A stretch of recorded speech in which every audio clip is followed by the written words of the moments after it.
2020 പട്ടികയിൽ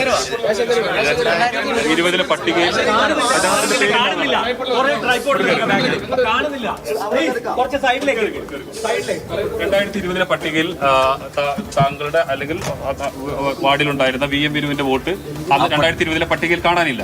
അതിൽ 2020 പട്ടികയിൽ നിങ്ങൾ ഈ പറഞ്ഞതൊക്കെ വിനോദ തൊട്ടായിട്ടുള്ള വീടുകളുടെ നമ്പറാണ്.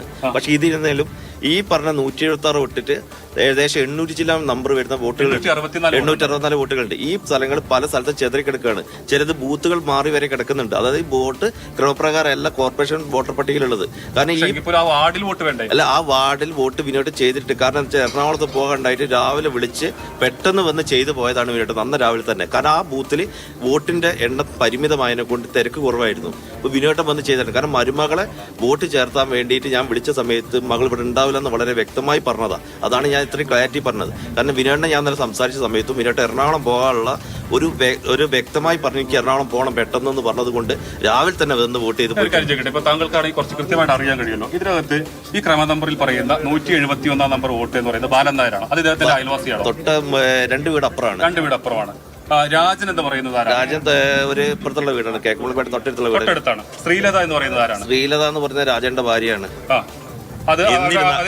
ഈ ഓർഡർ പ്രകാരമുള്ള ഇവരെ മക്കളെ വോട്ടൊന്നും തൊട്ടടുത്തില്ല. അത് വേറെ ക്രമ നമ്പറിലാണ് വരുന്നത്. അതായത് എങ്കിൽ പോലും ആ വാർഡിൽ വോട്ടില്ല. ബിനേട്ടൻ ആ വാർഡിൽ വോട്ട് ചെയ്തിട്ടുണ്ട്.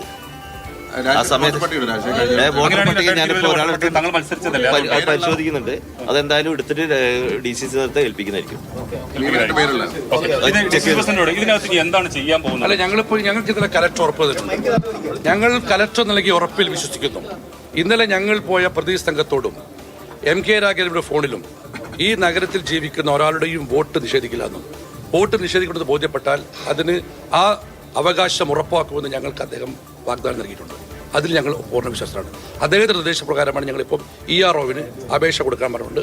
അപേക്ഷയുമായി EROനെ കാണാൻ പോകുകയാണ്. ഒരു കാലം സ്ഥാനാർത്ഥിയാക്കുമ്പോൾ അദ്ദേഹത്തിന് വോട്ടർ പട്ടികയിൽ പേരുണ്ടോ എന്നുള്ള നോക്കുക എന്നുള്ള പ്രാഥമിക പരിശോധന നടത്തിയിരുന്നു.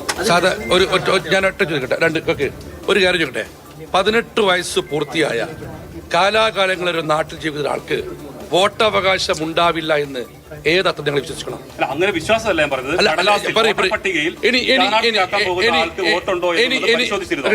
അത് പരിശോധിക്കേണ്ട ഒരു ആവശ്യം കൂടി തോന്നിയില്ല. ഇതൊരു പാഠമാണ് ഞങ്ങൾക്ക്.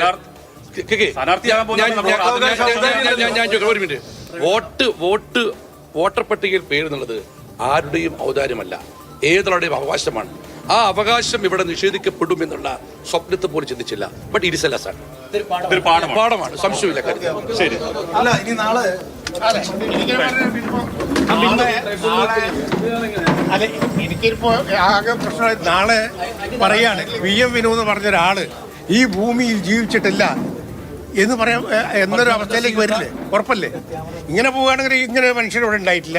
ഈ ഭൂമി അങ്ങനെ പലതിലും സംഭവിച്ചിട്ടുണ്ട്. ഞാൻ എന്തായാലും ഒരു കാര്യം ചെയ്യാൻ 18 ഇനി എൻ്റെ നീക്കം 18 വയസ്സിന് ശേഷം 18 വയസ്സ് കഴിഞ്ഞവർക്കെല്ലാം വോട്ടവകാശം കൃത്യമായും കിട്ടാനില്ല. ആ പോരാട്ടത്തിൽ ഞാൻ നീങ്ങും. അത് വളരെ എളുപ്പത്തിൽ ചെയ്യാവുന്നത്. 2020 വലിയ മാറ്റമൊന്നുമില്ലല്ലോ. അപ്പൊ സ്വാഭാവികമായും അന്ന് ഉണ്ടായിരുന്ന വോട്ടർ പട്ടിക അവിടെ മത്സരിച്ച ആളുകൾ അല്ലെങ്കിൽ അവിടുത്തെ അന്ന് പ്രൊവിൻസ് ആളുകളൊക്കെ ഉണ്ടാവുമല്ലോ. അവരെടുത്ത് 2020 പട്ടികയും 25 പട്ടികയൊന്നും ഞാൻ പറഞ്ഞു. അദ്ദേഹം അന്ന് വോട്ട് ചെയ്തു എന്നാണ് പറഞ്ഞത്. നിങ്ങളിപ്പോ ശ്രമിക്കുന്നത് കോൺഗ്രസ് പാർട്ടിയോ UDFന്റെയോ സംഘടനാപരമായ വീഴ്ചയാണെങ്കിൽ അതിന്റെ ഉത്തരം ക്ലിയർ കട്ടാണ്. ഒരിക്കൽ പോലും 18 വയസ്സുകാർക്ക് ആയി കാലാകാലങ്ങളോടെ ജീവിക്കുന്ന ആൾക്ക് വോട്ടവകാശം ഉണ്ടാവില്ല എന്ന് ഞങ്ങൾ ചിന്തിക്കേണ്ട അവസ്ഥ ഉണ്ടായിരുന്നില്ല. പക്ഷെ ഇനി വന്നിരിക്കുന്നു. പക്ഷെ അതിലൊക്കെ നിങ്ങൾ നോക്കേണ്ടത് ഇത്തരം ആളുകൾക്ക് പേരുകൾ വോട്ടർ പട്ടികയിൽ ഇല്ല എന്നുള്ളത് ജനാധിപത്യത്തിന്റെ ഏറ്റവും വലിയ കാര്യമല്ലേ, വെല്ലുവിളിയല്ലേ? ഞാൻ ചോദിക്കട്ടെ, കഴിഞ്ഞ ഇലക്ഷൻ ഐഡന്റിറ്റി ബിയിലാണ് എന്താ ജോലി? എന്താണ് ബിയുടെ അവസ്ഥ? ഞാനിപ്പോ ഒരു പാർട്ടിയിലും ഇവിടെ ആളല്ല നോക്കുക, എനിക്ക് വോട്ട് വേണ്ടേ? ഇതിപ്പോ ബിന്ദുവിന്റെ വിനോദം ഞങ്ങൾ സ്ഥാനാർത്ഥിയുണ്ടല്ലേ. ഇവിടെ ലംഘിക്കപ്പെട്ടത് മൗലിക അവകാശമാണ്. ബീഹാറിലും ഹരിയാനയിലും BJP പ്രസിഡന്റിന്റെയും VM ബിനുവിന്റെയും ഉൾപ്പെടെ പ്രതികരണങ്ങളാണ് വരുന്നത്. വോട്ടർ പട്ടികയിൽ പേരില്ല എന്ന വലിയ പ്രതിസന്ധിയുണ്ട് കോഴിക്കോട്ട്. UDF സ്ഥാനാർത്ഥികളെ സംബന്ധിച്ച് 2 പേർക്ക് ഇപ്പോൾ വോട്ടർ പട്ടികയിൽ പേരില്ല എന്ന പ്രതിസന്ധിയാണ്. അതിൽ ഇപ്പോൾ പ്രതികരണങ്ങൾ വരികയാണ്.